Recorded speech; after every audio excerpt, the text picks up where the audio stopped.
കഥകൾ ഏറ്റവും ഭംഗിയായി അഭിനയിക്കാൻ കഴിവുള്ള നടിയായി മലയാള സിനിമയിൽ അന്നും ഇന്നും എന്നും ഒരേ ഒരാൾ മാത്രമേ ഉള്ളൂ. അതാണ് KPSC ലളിത. ഒരു ഫ്ലാഷ് ബാക്ക് സീൻ പോലും ഇല്ലാതെ നരേഷൻ കൊണ്ട് മാത്രം കഥയുടെ ആഴവും ഭീതിയും തീവ്രതയും ഒക്കെ കഥാപാത്രങ്ങൾക്കും പ്രേക്ഷകർക്കും ഒരുപോലെ പകർന്നു കൊടുക്കാനുള്ള പ്രാഗൽഭ്യം ഇവിടെ KPSC ലളിതയ്ക്കല്ലാതെ മറ്റേതു നടിക്കാനുള്ളത്? അങ്ങനെയുള്ള ഒരാളെയെങ്കിലും നിങ്ങൾക്കാർക്കെങ്കിലും ഒന്ന് ചൂണ്ടിക്കാണിച്ചു തരാൻ കഴിയുമോ? അങ്ങനെയുള്ള ഒരാൾ പോലുമില്ല. അങ്ങനെയുള്ള ഒരാളെ പോലും നിങ്ങൾക്കാർക്കും ചൂണ്ടിക്കാണിച്ചു തരാൻ കഴിയുകയുമില്ല. അത് ഞാൻ ഉറപ്പു പറയുന്നു. കഥ പറഞ്ഞ് സിനിമയുടെ ഗതി തന്നെ അങ്ങ് മാറ്റിക്കളയും. കഥയെന്നത് ചുമ്മാ പറഞ്ഞങ്ങ് അഭിനയിച്ചാൽ പോരാ, അത് ആളുകളിലേക്കൊരു ഇമ്പാക്റ്റ് ഉണ്ടാക്കണം, കഥാപാത്രങ്ങളിലേക്കും. ചില ഉദാഹരണങ്ങൾ പറയാം.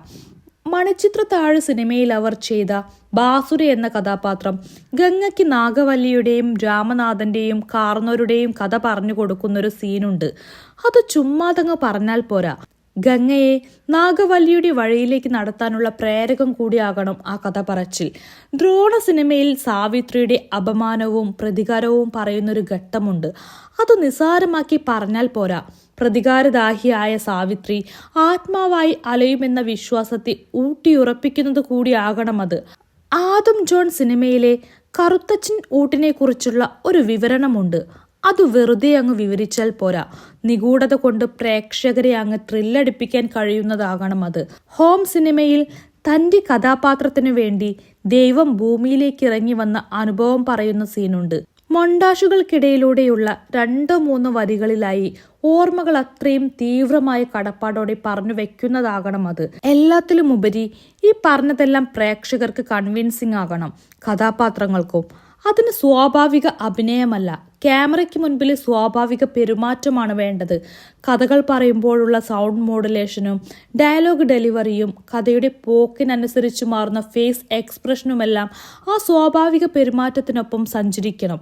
ഭാഗ്യവശാൽ ഇതെല്ലാം ഒത്തുചേർന്ന ആളാണ് KPSC ലളിത. അതാണ് പറഞ്ഞത്.